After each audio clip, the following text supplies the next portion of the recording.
Bienvenue dans cette vidéo sur l'installation du logiciel XAMPP. Donc le logiciel XAMPP est en fait une suite de plusieurs logiciels permettant d'installer un serveur web local. Donc dans celui-ci, on va retrouver principalement un serveur web Apache HTTP et également un serveur de base de données. On peut également y retrouver un serveur FTP donc pour transférer des fichiers ou encore un serveur de messagerie électronique. Le principal avantage de XAMPP, bien évidemment, c'est qu'il est gratuit, open source, et il possède de nombreuses options. Il est paramétré par défaut, donc tout fonctionne par défaut. Il n'y a rien à faire. Après, si vous souhaitez affiner les options, vous pouvez, car il en possède une multitude. Alors pour le télécharger, il suffit d'aller sur le site de XAMPP.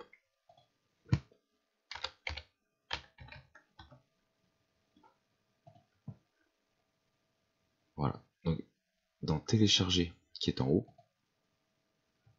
vous sélectionnez la version qui vous correspond.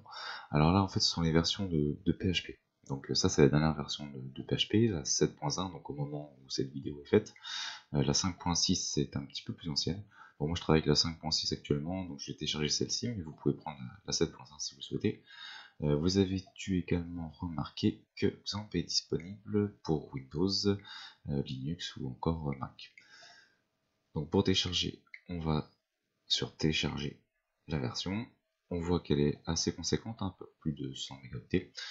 On enregistre et donc le téléchargement se lance. Bon, je l'ai déjà fait le téléchargement pour éviter de vous faire patienter. Hop.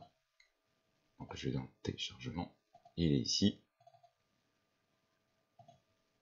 Je lance l'installation. Alors c'est une installation classique, hein, donc, comme d'habitude sur Windows, hein, c'est du suivant. On va juste regarder les petits paramétrages.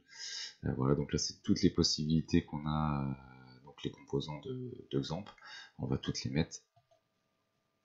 Ici c'est où XAMPP sera installé. Donc par défaut il est à la racine en fait, donc du disque dur C, mais vous pouvez très bien le déplacer, ça ne pose aucun problème. Moi je vais le laisser à sa place d'origine. Donc suivant, là on a l'ouverture donc de l'éditeur Bitnami si vous souhaitez lire les différentes informations. Ensuite, dès que vous avez lu ou si vous ne souhaitez pas lire, vous pouvez directement lancer l'installation. Donc celle-ci dure un petit peu de temps, c'est assez rapide quand même, mais je vais passer l'installation, ça dure à peu près 1 minute.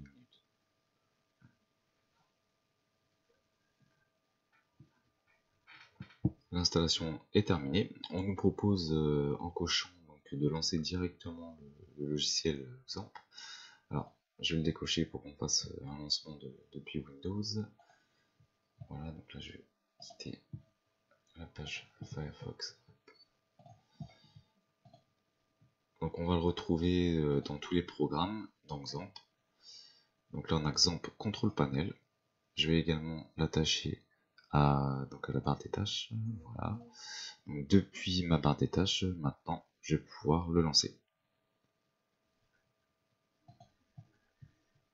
On me demande la langue. Bon, personnellement je préfère l'anglais à l'allemand, je ne parle pas du tout allemand. Voilà, donc là c'est notre contrôle panel de XAMPP. Alors pour lancer les serveurs, voilà, donc on a Apache qui est ici, la base de données qui est là. C'est les deux principaux qu'on va lancer.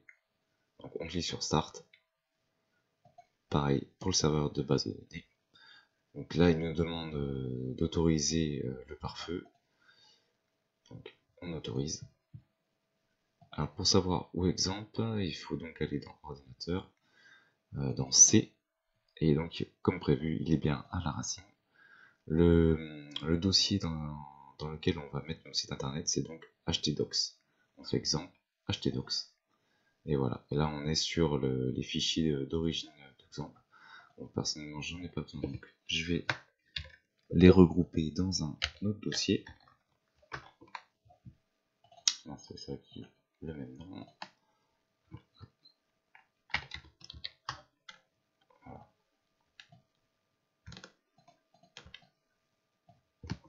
Alors ce que je vais faire, c'est, bon déjà on va tester qui fonctionne comme il faut. Hop. Donc dans un navigateur, il suffit de rentrer 127.0.0.1. Voilà, et on voit bien qu'on a le contenu du dossier, donc new, qui s'affiche. Si je rajoute, on va dire, je vais plutôt le faire dans Notebook. Voilà, donc si je rajoutais, imaginons, un fichier HTML dedans,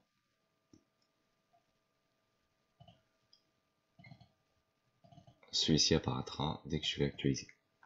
Voilà, donc on va l'appeler test.html. Il est vide, hein, c'est pas très grave. Hop. Et si j'actualise, il apparaît également ici. Donc si je clique dessus, il n'y a rien.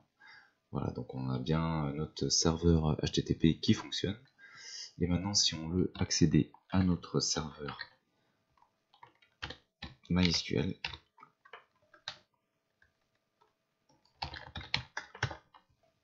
on clique dans la barre d'adresse php-myadmin et on voit qu'il est ici. Donc pour créer une base de données, il suffit de faire base de données, puis le nom de la base de données, et ensuite créer. Voilà, donc notre base de données est là et on peut maintenant créer des tables.